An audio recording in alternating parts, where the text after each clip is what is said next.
Hello বন্ধুরা, শুভ দুপুর। তো এই দুপুরে আমি চলে এসেছি গোয়ালতোড়ের কলেজ মাঠের মন্দিরে। দুর্গা মন্দিরটি খুব সুন্দর লাগছে দুপুরবেলায় রোদের আলোতে। চলে এবারে মন্দিরের ভিতর দিকে ঢোকা যাক, প্রতিমাটি কেমন হয়েছে দেখা যাক।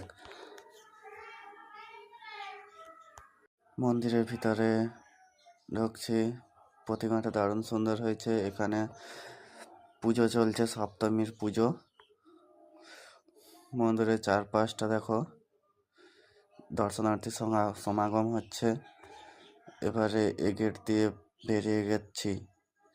মন্দিরের মাঝে কোনো দরজা নেই, দুই পাশে প্রবেশদ্বার এবং এক পাশে বেরোনোর রাস্তা। তো মন্দিরের বাম পাশে আছে স্টেজ, যেখানে প্রোগ্রাম হয় প্রত্যেক দিন, এবং ডান পাশে দোকান বসেছে অনেক মেলার। তো আমি ভিডিওটি এখানেই শেষ করছি, দেখা হবে পরের ভিডিওতে।